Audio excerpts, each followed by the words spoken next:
Hello guys, today we'll be solving O-Level Physics 505 for paper 22, May-June 2024. Let's begin. Figure 1.1 shows two trolleys, one in front of the trolley A. There's a wooden rod. Trolley B is initially at rest. Trolley B is initially at rest. As trolley A moves towards the right, the rod enters the modeling clay. Trolley A slows down and trolley B starts moving. The trolley then sticks together and continues moving towards the right. Okay. ठीक है ठीक है अच्छा आया clay में अंदर गया and eventually जो है it starts moving together. Figure 1.2 shows the speed time graphs of the two trolleys.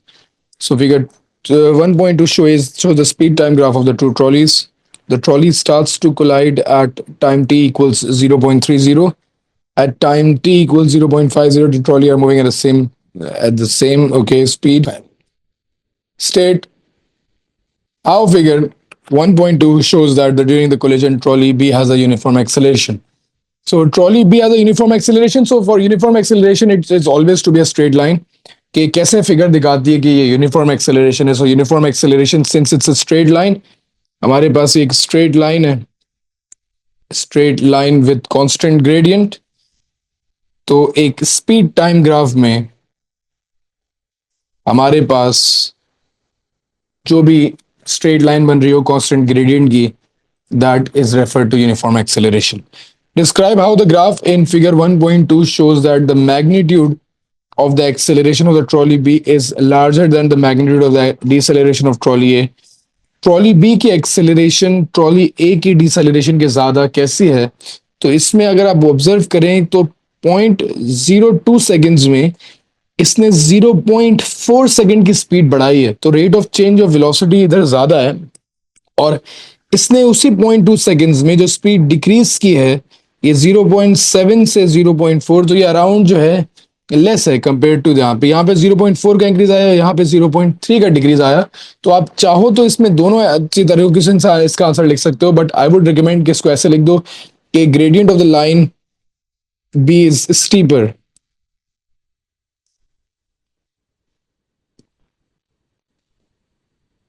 सो आपकी जो ग्रेडियंट है लाइन बी का that is steeper.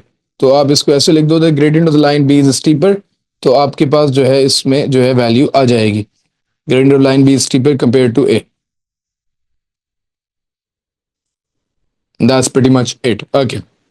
Calculate the acceleration of the trolley B when time is equals to 0.40 seconds.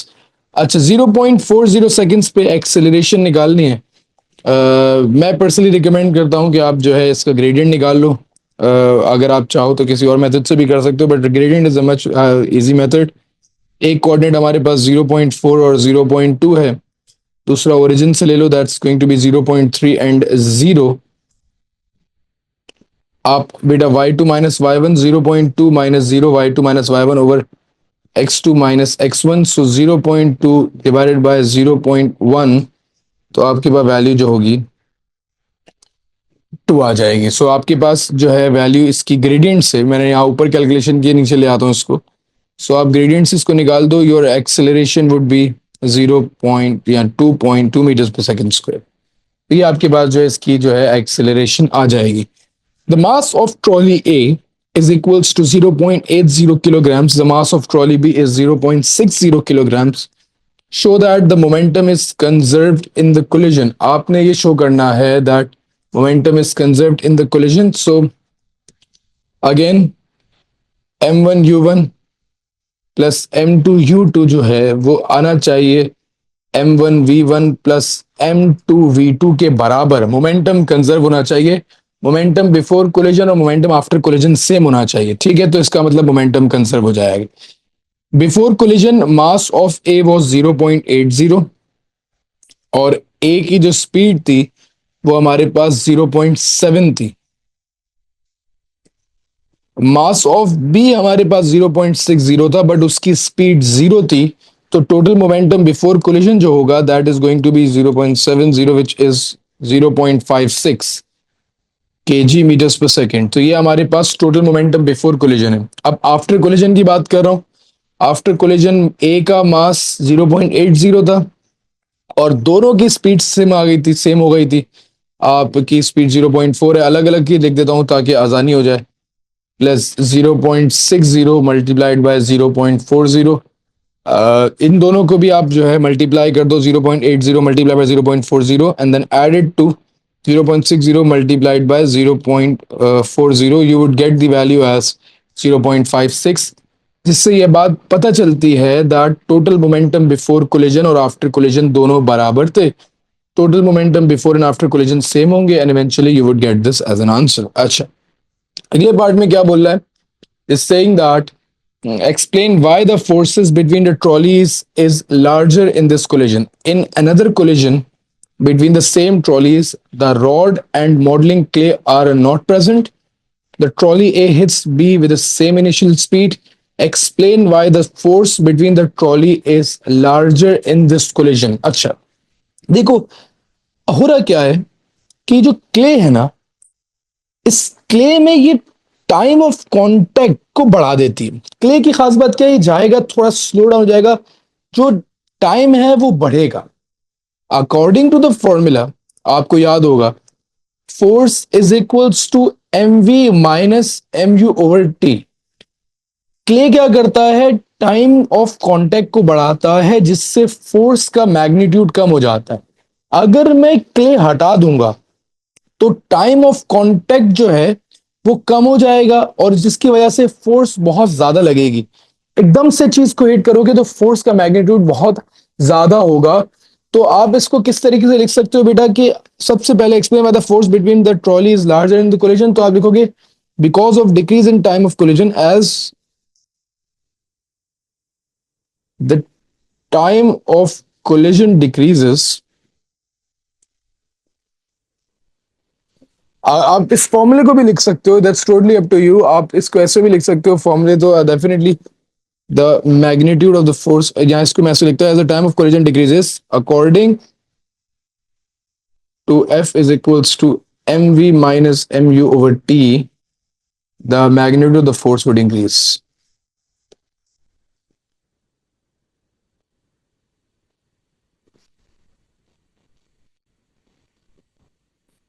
तो ये pretty much very simple, आप इसको इस तरीके से स्ट्रेट कर सकते हैं। अच्छा जी, क्वेश्चन नंबर 2 पे आ जाते हैं। ठीक है, figure 2.1 shows a small swimming pool containing water. So figure 2.1 shows a small swimming pool containing water. The depth of the pool is 0.80. So your depth, that's 0.80. The density of the water is 1000. Show that the mass of the water in the pool is approximately 6700 grams or kilograms. So we have got the formula for density, that is equal to mass over volume. So हमारे पास जो density है that is 1000 जो दी हुई है, mass निकालना है, volume हो जाएगा 2.1 multiplied by 4 multiplied by 0.80. You multiply all these three and then eventually उसको मास से मल्टीप्लाई कर दोगे, 2.1 times 4 times 0.80, आपके पास वैल्यू आ जाएगी 6720 मास की, and that is approximately equal to 6700, that's what you need to show. अगले पार्ट में क्या बोलता है कि हमारे पास define pressure. So when it comes to pressure, so pressure is basically force per unit area. Force per unit area को हम लोग प्रेशर बोलते हैं, as simple as that, कोई और अंग्रेजी मारने की जरूरत नहीं है। Calculate the pressure on the base of the pool due to the water. अच्छा देखो यार, अब हमारे पास इस पे प्रेशर निकालना है। मैं प्रेशर का बेसिक फॉर्मूला यूज करता हूं, that pressure is equals to force over area. हमारे पास फोर्स नहीं है, उसका वेट नहीं है, तो वेट की जगह मैं mg कर देता हूं ओवर ए। ठीक है, मास अभी हम लोगों ने 6700 निकाला था, 9.8 इसकी ग्रेविटी हो जाएगी, मास इनटू ग्रेविटी, और area of base 2.1 multiplied by 4 से आएगा, 2.1 मल्टीप्लाइड बाय 4 से हमारे पास इसका एरिया आ जाएगा। सो 6700 multiplied by 9.8 and the answer is going to be divided by 2.1 multiplied by 4. You would get the value as pressure as 7816 pascals. तो इसको two significant figures में answer दोगे, 7800 पास्कल्स इसका जो है प्रेशर आ जाएगा। This is going to be question number 2 का 3 पार्ट। अच्छा जी, the water in the pool, अब कहानी अच्छी कर रहा है। The water in the pool has initially has a temperature of 10 degree Celsius. ठीक है, पूल का टेम्परेचर दिया हुआ है इनिशियल 10 है। ठीक है जी, क्या बोल रहा है कि हमारे पास the temperature rises when 5.1 times 10 to the power of 8 joules of energy is transferred। इतनी एनर्जी ट्रांसफर करने से टेम्परेचर जो है राइज हो जाएगा। ठीक है जी, calculate the final temperature specific heat capacity दी हुई है। तो मेरे ख्याल से इससे तो आसान कुछ भी नहीं हो सकता। स्पेसिफिक हीट कैपेसिटी का फॉर्मूला लगा देंगे। ठीक है जी, in specific heat capacity is basically E is equals to mc delta t। They are saying that final temperature निकालना है। ठीक है जी, तो एनर्जी दी हुई हमारे पास 5.1 times 10 to the power of 8। Mass हमारे पास वाटर का दिया हुआ ऊपर हम लोगों ने निकाला था 6700। मास हम लोगों ने निकाला था दैट इज 6700। ठीक है जी, स्पेसिफिक हीट कैपेसिटी सवाल में दी हुई है 4200। Change in temperature, final temperature हमें नहीं पता, इनिशियल हमारे पास 10 है। सॉल्व कर लोगे 5.1 times 10 to the power of 8 divided by 6700 674200।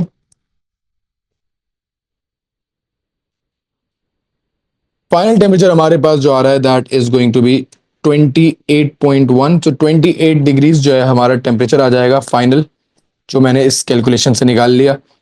इसको एक बार फिर देख लीजिएगा। Delta T change in temperature में फाइनल माइनस इनिशियल होता है या बड़े माइनस छोटा होता है? क्योंकि टेम्परेचर राइज था तो फाइनल माइनस इनिशियल ऐसे मैंने रख के सॉल्व कर दिया। आप चाहो तो जेनेरिकली डेल्टा टी की पूरी वैल्यू निकाल सकते हो और इवेंचुअली उसमें जो है इसको माइनस कर सकते हो, उतना टेम्परेचर बढ़ेगा चेंज इन टेम्परेचर। तो इवेंचुअली आप उसको ऐड भी कर सकते हो। जैसे फॉर एग्जाम्पल आपके पास चेंज इन टेम्परेचर की वैल्यू जो है जो भी आती है आप उसको भी करके सॉल्व कर सकते हो। आई वुड रिकमेंड, ये एक आसान तरीका है, डायरेक्ट 28 आंसर आ जाता है। आई थिंक यही आंसर होगा और ये मेरे ख्याल से बेहतर है। ठीक है, explain in terms of movement of particles how evaporation causes cooling. तो इवेपोरेशन कॉजेस कूलिंग का जब भी सवाल आता है तो आप इसको ऐसे ही लिखते हो कि whenever the fast moving molecules जिनके पास एनर्जी ज्यादा है that escape the surface they eventually leave behind less energy molecules which would lower the total energy। तो when fast moving more energetic molecules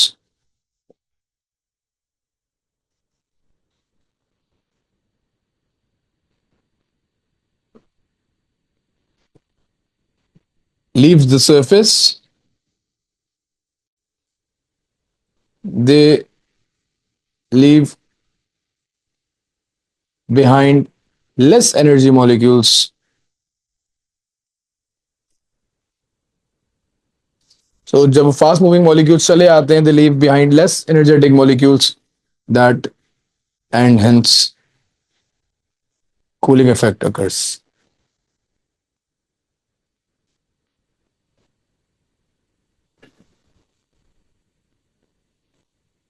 अच्छा जी, एक सेकंड गाइस, मैं fan on कर लूं।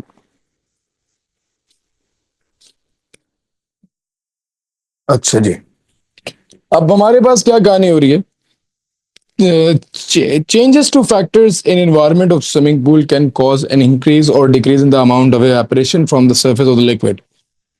Changing to factors in the environment of the swimming pool can cause increase or decrease in the amount of evaporation from the surface of the water।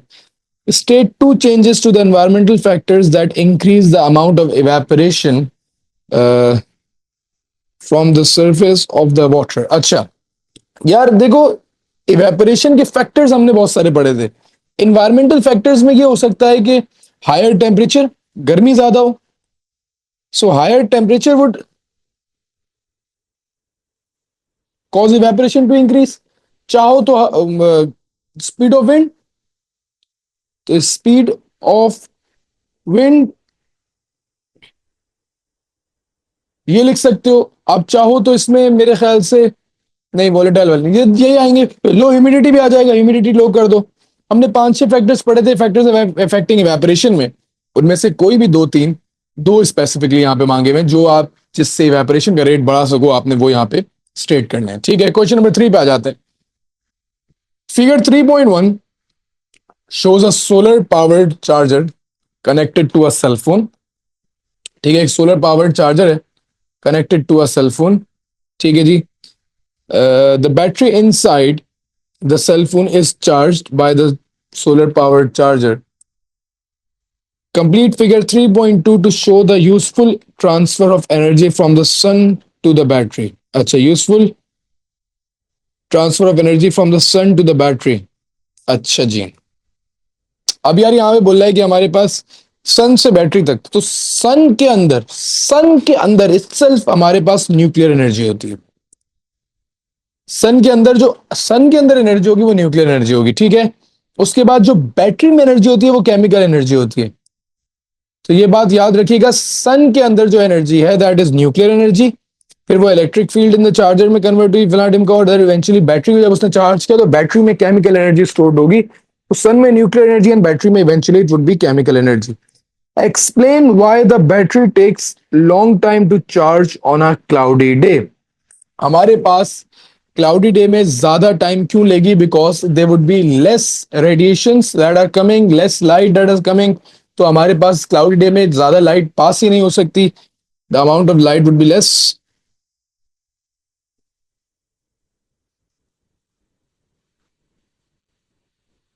That reaches the solar power charger।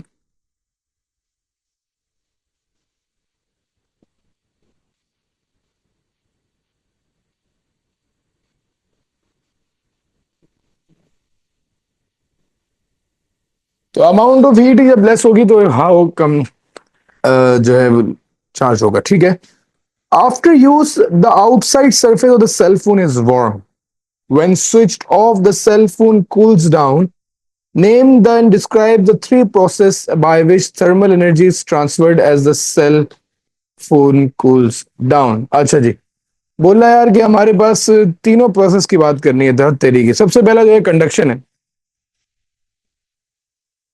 Conduction में हमारे पास क्या होगा? Particles of the phone would vibrate solid form में, vibration.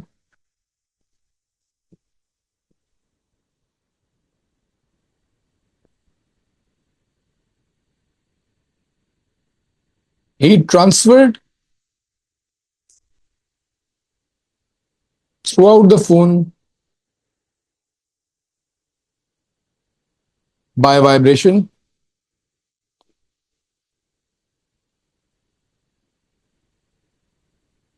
इसके बाद अब जो हमारे पास कन्वेक्शन का प्रोसेस है वो क्या क्या गया? फोन के इर्द गिर्द के जो एयर मॉलिक्यूल्स है वो हीट गेन करेंगे, एक्सपेंड करेंगे, वो ड्राइज अप।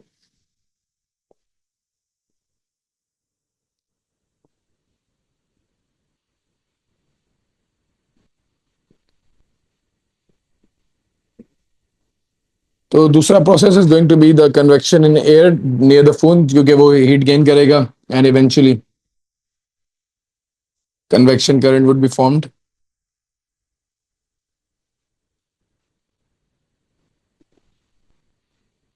और टेयर राइज ऑफ वेलाडियम का।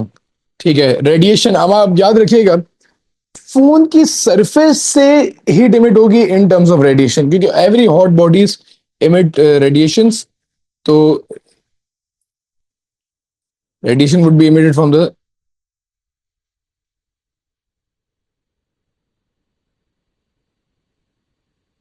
Bye the surface of the phone.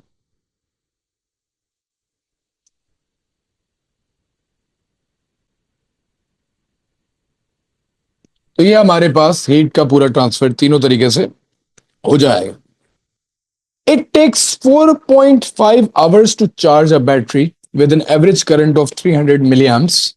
Calculate the quantity of charge that enters the battery. Give the unit of your answer. So E charge energy equals, sorry, current equals charge over time। Charge निकालना है, current हमारे पास 300 मिली ampere है, तो मैं इसको convert करूंगा। Charge निकालना है आपने, ठीक है जी।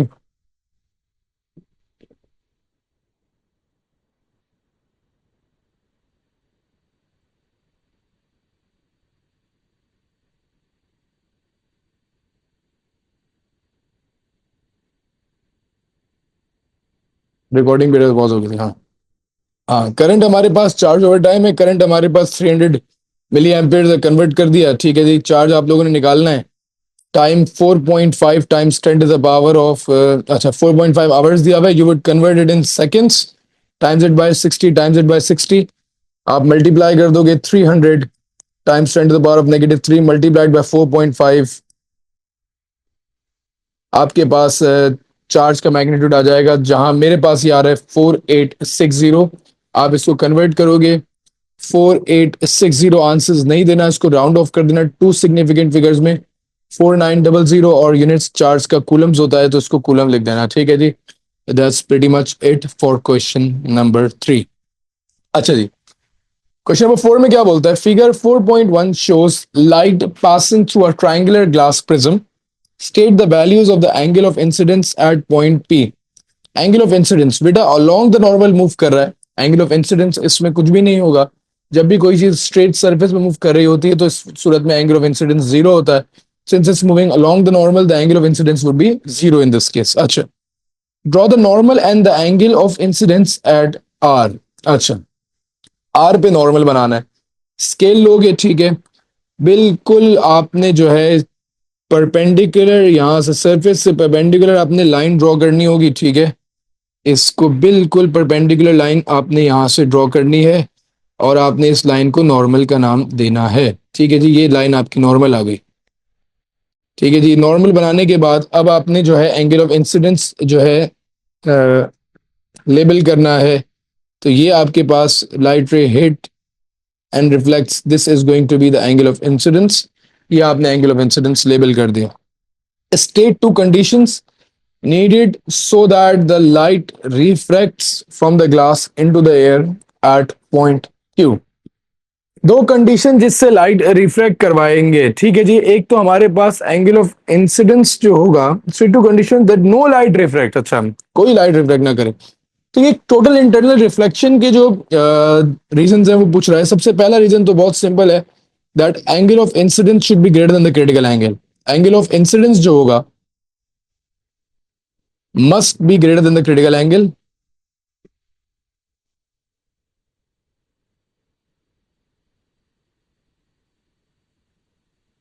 ये एक तो रीजन ये है कि angle of incidence must be greater than the critical angle. दूसरा रीजन हमारे पास क्या है कि हमारे पास जो है light ray should be travelling from more dense to the less dense medium. Total internal reflection के लिए मोर डेंस से लेस डेंस की तरफ जाएगी तभी टोटल इंटरनल रिफ्लेक्शन होती है। तो path of light,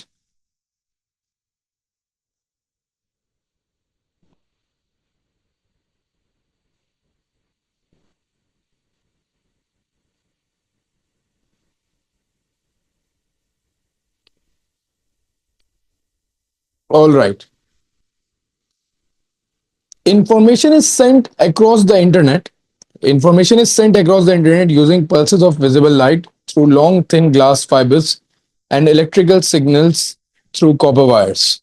State the name of one other type of electromagnetic radiations used to transmit information through long thin glass fibers। अच्छा, याद रखिएगा जब भी ग्लास फाइबर्स की बात करता हूं तो एक तो लाइट है, विजिबल लाइट, और दूसरी इंफ्रारेड रेज हैं, they are also use in optical fibres. Infrared radiations भी ऑप्टिकल फाइबर्स में यूज होती हैं, ये आप याद रखिएगा।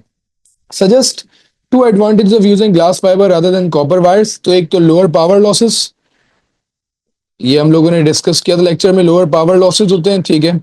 एक तो लोअर पावर लॉसेस है। सेकेंड रीजन है इसके बेटा ये जो है चीपर है, ठीक है, चीपर कंपेयर टू मेटल, ठीक है। Speed of transmission is much faster.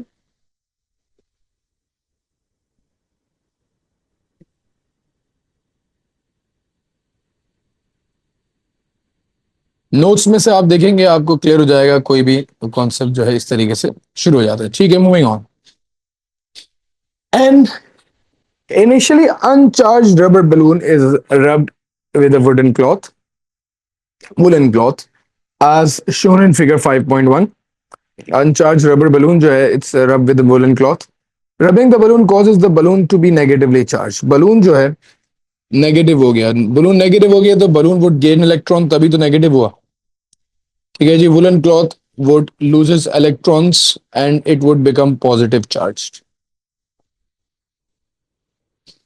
तो याद रखिएगा, इलेक्ट्रॉन्स अगर जो है कोई चीज गेन करती है तो वो नेगेटिव हो जाती है, और हमारे पास जो है जब कोई चीज इलेक्ट्रॉन लूज कर देती है तो पीछे वो पॉजिटिवली चार्ज रह जाती है। ठीक है। On figure 5.1, complete the label diagram. Explain why the balloon stays negatively charged for a long time. अच्छा, बलून नेगेटिवली चार्ज क्यों रहेगा? तो इसका सबसे पहली रीजन तो ये है कि since balloon is an insulator,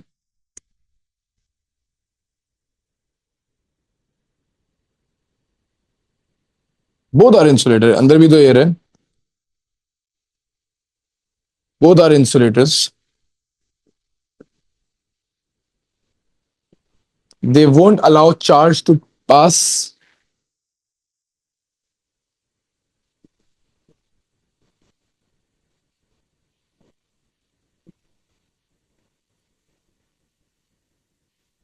keeping them positively charged, sorry, keeping them negatively charged.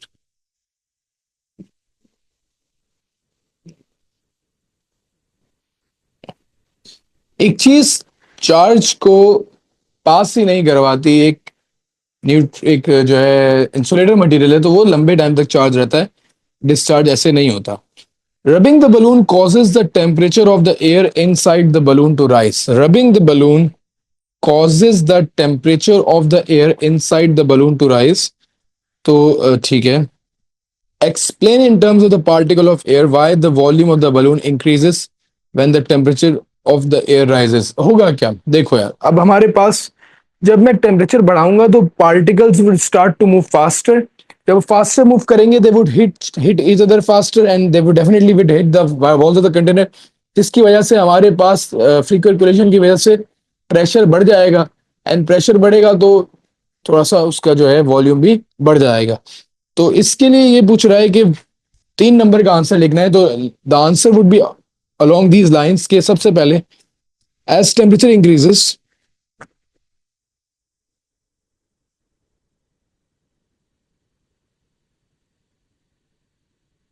होगा क्या? Particles would start to move faster,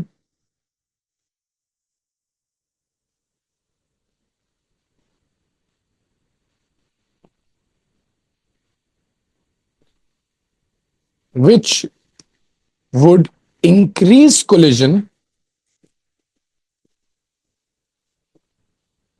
between each other with the walls, between each other and with the walls या surface of the balloon कह लो, walls तो नहीं है, surface of the balloon।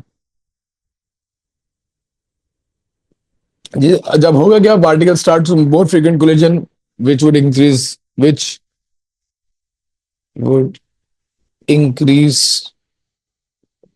force and pressure, therefore volume increases। ये perfect answer हो जाएगा इस 3 number के सवाल का। ठीक है, मूविंग ऑन। अब हमारे पास क्या बात कह रहा है, ये बोल रहा है कि क्वेश्चन नंबर 6 में figure 6.1 shows a circuit diagram containing a battery, an LDR, and a fixed resistor of resistance 240 ohms connected in series. There's a lamp near the circuit.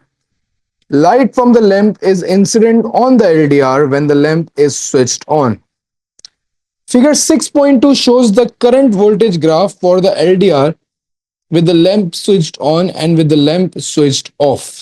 अच्छा जी, ठीक है। State Ohm's law.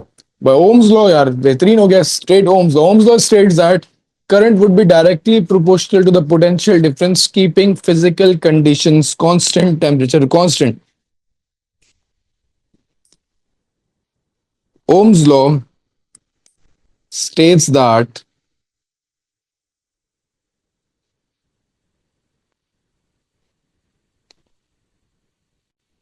current is directly proportional to potential difference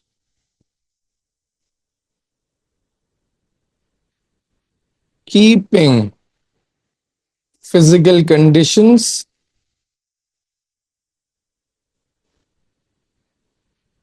and temperature constant. Ohm's law कहता है कि voltage जितना voltage बढ़ाऊंगा उतना current बढ़ेगा, डिपेंडिंग अपॉन कि मैं सारी फिजिकल कंडीशंस को कांस्टेंट रखूं. Explain how the graph lines in figure 6.1 shows that Ohm's law applies to the LDR. बोला है किस तरीके से पता चलेगा कि इसमें Ohm's law अप्लाई हो रहा है. How the graph in lines, बेटा straight lines with constant gradient है, ठीक है. तो straight line with constant gradients,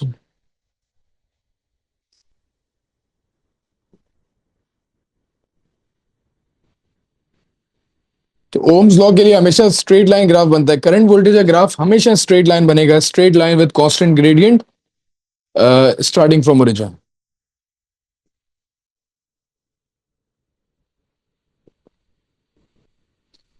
ठीक हो गया जी. Use values from figure 6.2. Explain the effect of light on the resistance of the LDR. ठीक है, लाइट से रेजिस्टेंस ऑफ एलडीआर पे क्या फर्क पड़ेगा? तो बेटा याद रखिएगा, एलडीआर की खास बात क्या है कि एलडीआर की रेजिस्टेंस डिक्रीज होती है एज लाइट इंटेंसिटी इंक्रीजेस. तो आप इसका आंसर अलोंग दीज लाइंस दोगे कि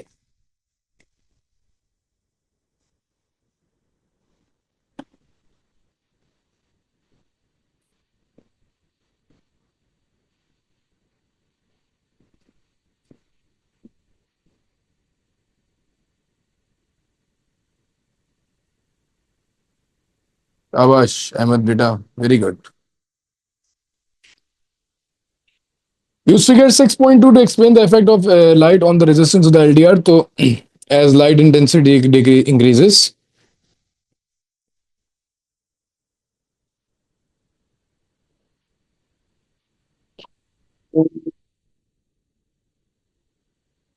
resistance of LDR decreases.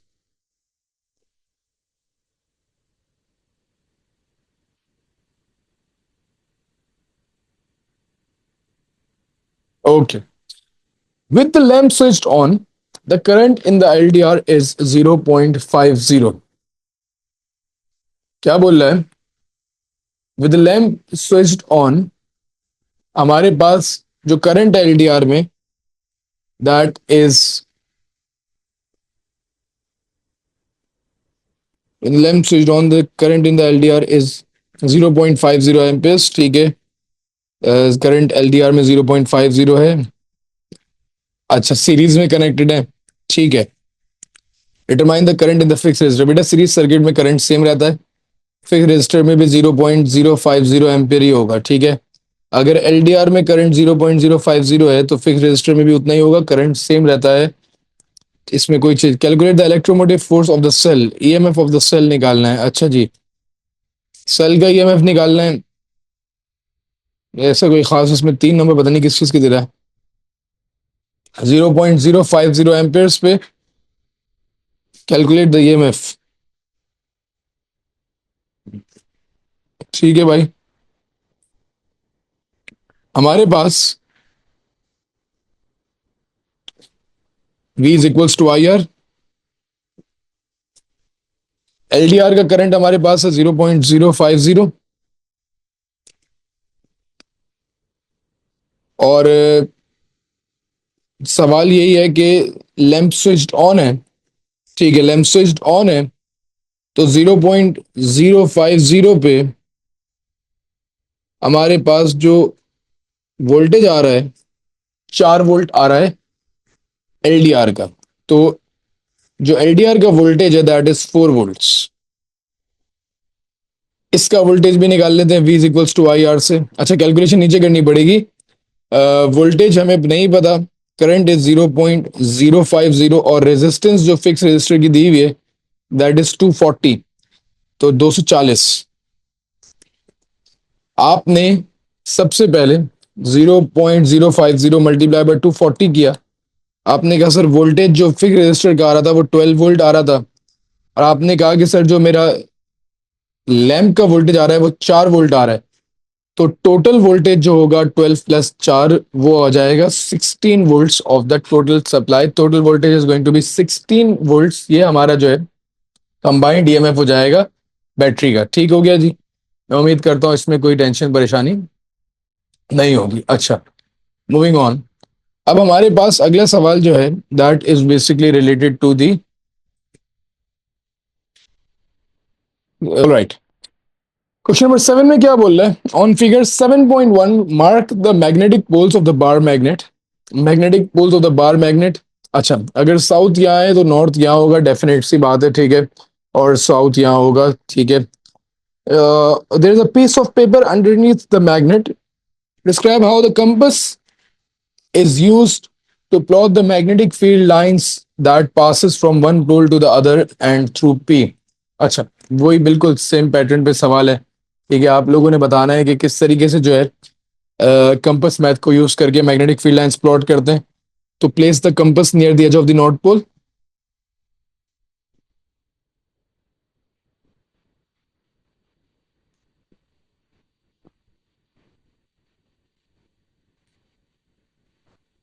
Mark a point where the needle directs।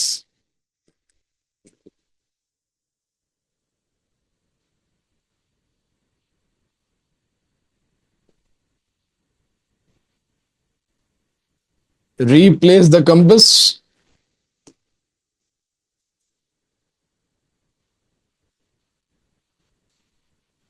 Replace the compass until the south pole is reached।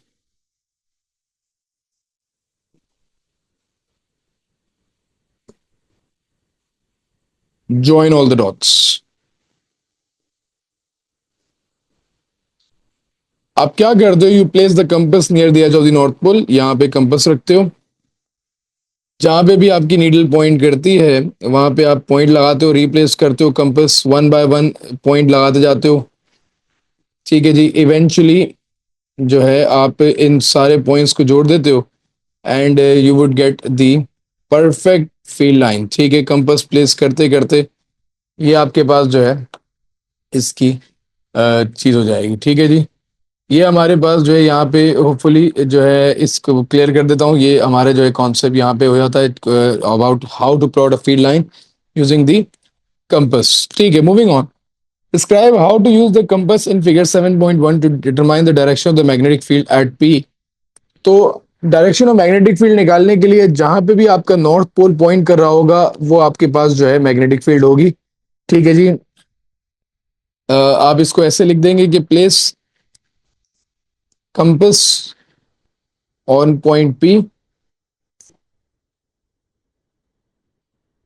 where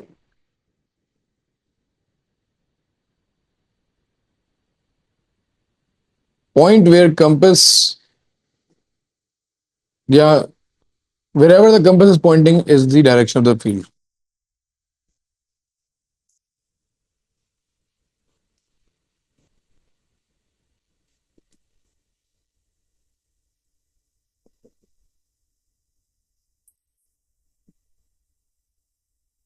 moving on.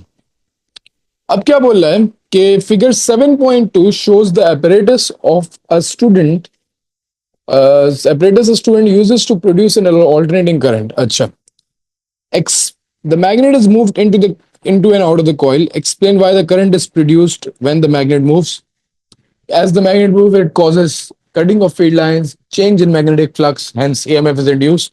तो हमारे पास इसको जो है along these lines आंसर लिखते हो।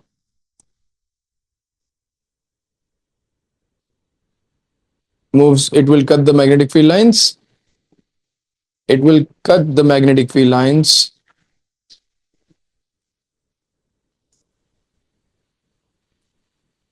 that causes change in magnetic flux,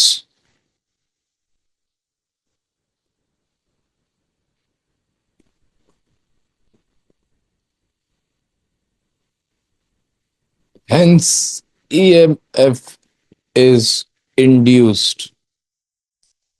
इसी वजह से EMF इंड्यूस हो जाता है। ठीक हो गया जी। Describe the movement of the magnet that produces an alternating current of frequency 0.50 Hz। Describe the movement of magnet that produces an alternating current of frequency 0.50 hertz. अच्छा जी, यार बड़ा अच्छा सवाल है। फ्रीक्वेंसी दी हुई है, frequency is equals to 1 over time period. तो मैं सबसे पहले ना टाइम पीरियड निकाल रहा हूँ, that is going to be 1/0.5। इसका मतलब टाइम पीरियड 2 सेकंड आ जाएगा। ठीक है, तो इसका मतलब 2 सेकंड में कंप्लीट ऑसिलेशन पूरी होनी चाहिए इस फ्रीक्वेंसी को बनाने के लिए। तो आपका जो आंसर होगा that should be along these lines that move the magnet in and out for every 2 seconds.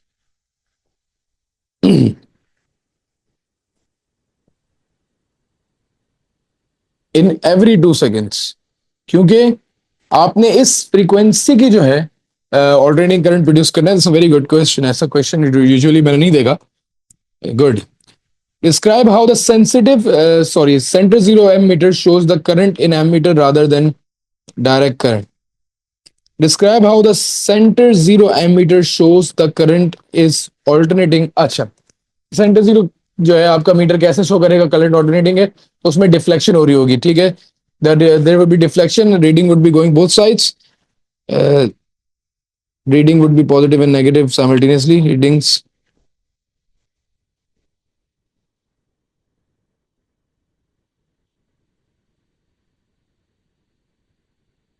Rapidly changing या फ्रीक्वेंटली चेंजिंग। तो चेंजिंग रीडिंग्स की वजह से जो है आपके पास जो है ये हो जाएगा। Explain why increasing the frequency of the alternating current produced also increases the magnitude of the size of the alternating current produced. अच्छा, बोल रहा है कि explain why the increasing the frequency of alternating current produce increases the magnitude. किस तरीके से जो मैं फ्रीक्वेंसी बढ़ाऊं, मूवमेंट फास्ट करूं, याद करूं ये हम लोगों ने लेक्चर में पढ़ा था, अगर मूवमेंट फास्ट करें तो ऑल्टरनेटिंग करंट की अमाउंट भी ज्यादा कैसे हो जाती है। कि इसका सिर्फ ये रीजन याद रखेगा कि ऑल्टरनेटिंग करंट डिपेंड करता है चेंज इन मैग्नेटिक फ्लक्स पे। Increasing frequency increases the change in magnetic flux which therefore increases the amount of alternating current. तो मैं इसको सिर्फ अलोंग दीज लाइंस देख रहा हूं। Increasing frequency increases the change in magnetic flux. कोई बहुत लेमैन लिखना चाहता तो increase the cutting of field lines, एक ही बात है। Hence more AC current is produced. AC current तो नहीं होगा, एसी प्रोड्यूस हो जाएगा, ऑल्टरनेटिंग करंट इज प्रोड्यूस। ठीक है, अच्छा जी, क्वेश्चन नंबर 8 पे आते हैं। I think this is going to be the last question for this exam paper. बहुत अच्छा सवाल है ये भी। Figure 8.1 is a picture of a nebula formed from a supernova. State what is meant by a supernova. So it's supernova is going to be a blast. ठीक है, it's whenever a red supergiant explodes, when a red supergiant explodes, एक जब भी red super giant explode हो जाता है from a massive star, तो it converts into a supernova.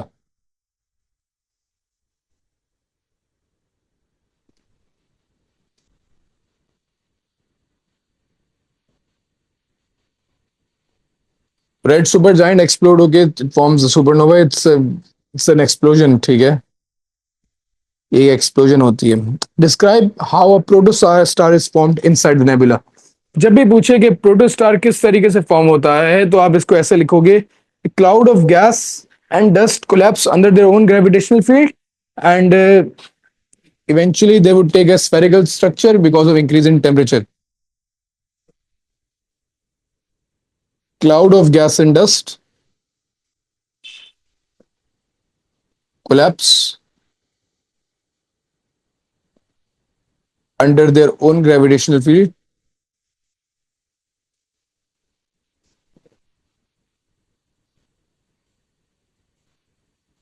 जिसकी वजह से होगा क्या, this would cause increase in temperature,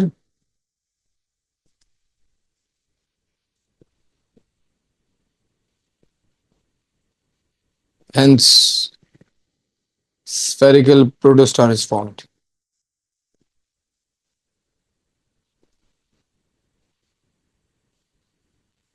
बहुत हाई ग्रेविटी की वजह से eventually takes a circular sphere type structure, जो कि एक प्रोटोस्टार होता है। All right, our sun is in a circular orbit around the black hole at the center of our galaxy. State the name of the galaxy that contains our sun. तो हमारा sun जो है that is basically present in Milky Way.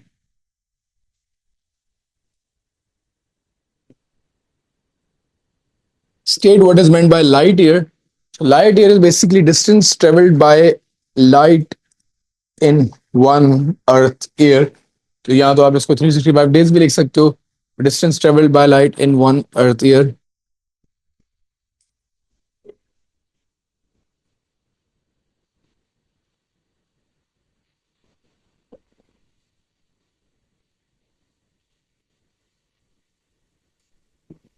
All right, ये बहुत मजे का question है. ठीक है, लास्ट पार्ट है एग्जाम का.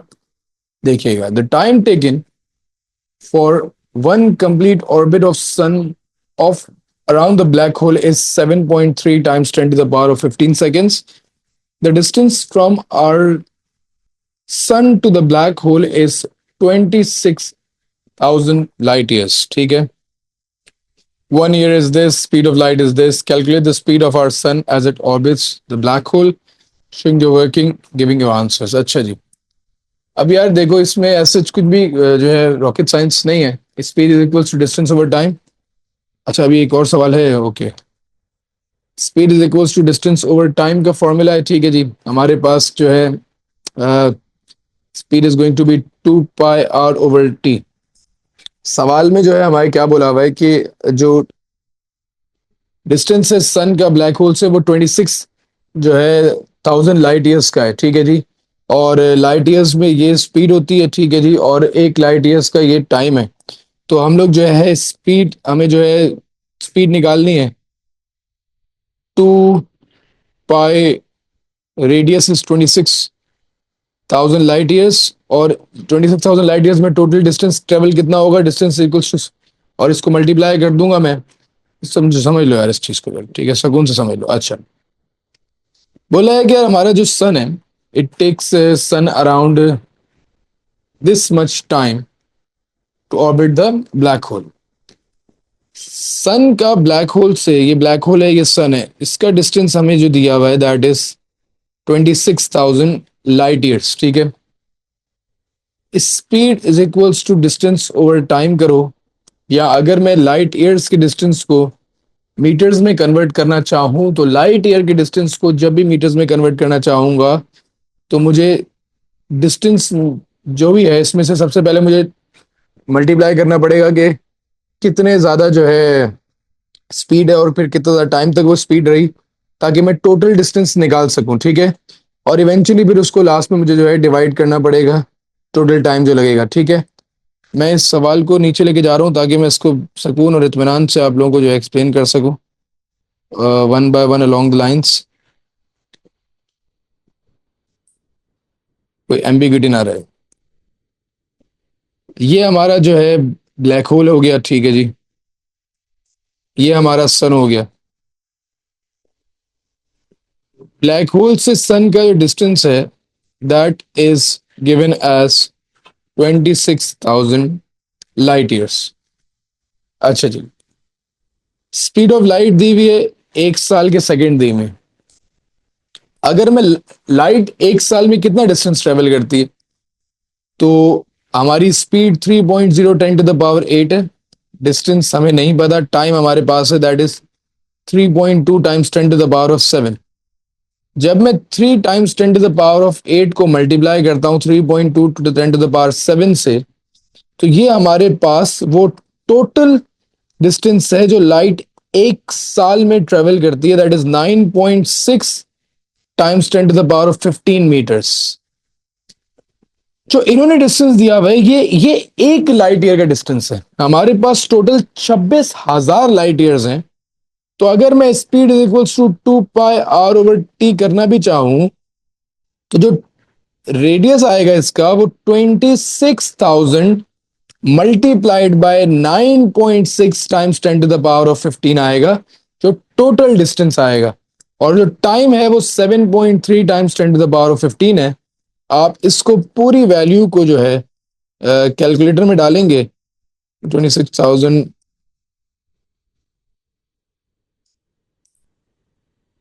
आपकी वैल्यू आ रही होगी स्पीड की 214833.3। 214833, अगर मैं इसको टू सिग्निफिकेंट फिगर्स में करूंगा तो 210000 मीटर्स पर सेकेंड, ये इसकी वैल्यू आ जाएगी। सुकून से इसको बाद में रिकॉर्डिंग में देखिएगा या वो कैलकुलेशन क्लियर हो जाएगी। एक और क्वेश्चन भी कंप्लीट करना है, देन लास्ट इसके बाद मेरी क्लास है।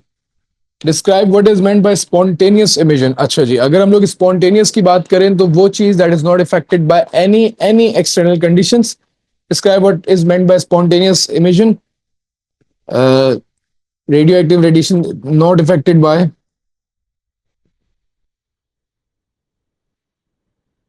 any external conditions such as temperature and pressure.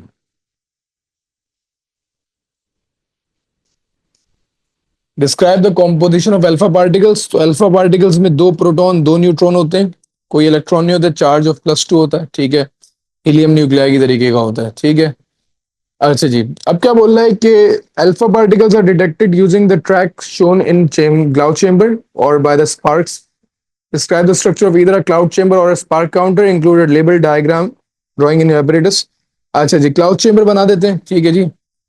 हमारे पास जो है अल्फा पार्टिकल्स के अंदर जो होती हैं, जब हम लोग क्लाउड चेंबर की बात करते हैं तो बेसिकली अगर आपको थोड़ा सा मैं पीछे ले जाता हूँ तो अल्फा पार्टिकल्स में जब हम लोग क्लाउड चेंबर की बात कर रहे होते हैं तो they are basically long and straight lines that comes out of the cloud chamber. तो आप इसको ऐसे ही लिखेंगे कि एक सोर्स बना दोगे, लॉन्ग और स्ट्रेट लाइंस जो है उनके इर्द गिर्द आप जो है बना दोगे, दे वुड बी कमिंग आउट, ठीक है जी। और एक्सप्लेन कर दोगे long and straight lines and straight radiations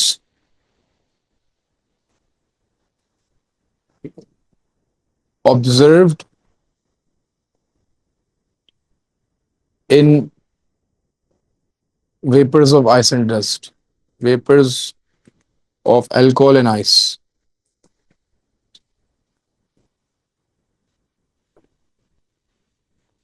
Pretty much.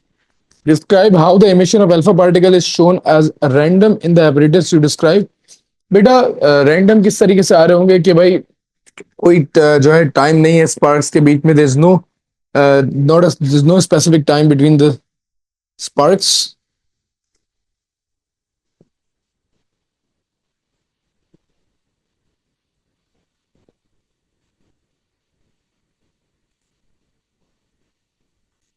ठीक है, नो ट्रेंड, क्योंकि कोई ट्रेंड नहीं है तो आपके पास जो है ये एक रैंडम प्रोसेस है, ठीक है। Last but not the least, radioactive source produces 120 tracks in 1 minute in the cloud chamber. 6 hours later, the same source produces 15 tracks in 1 minute. Without the source present, no tracks. Calculate the half-life of radioactive isotope. ठीक है, 120 से पहले आधे हो गए 60 हुए, फिर आधे हो गए 30 हुए, फिर आधे हो गए 15 हुए। 1 2 3 हाफ लाइफ में 3 हाफ लाइफ का टोटल टाइम वो 6 आवर्स। तो एक हाफ लाइफ का लाजमी जो टाइम होगा that is going to be 2 hours. 2 hours का टाइम हुआ होगा एक हाफ लाइफ का इवेंचुअली, क्योंकि 6 घंटे में ये 3 बार जो है हाफ हो चुके हैं। बेटा किसी का कोई सवाल है तो प्लीज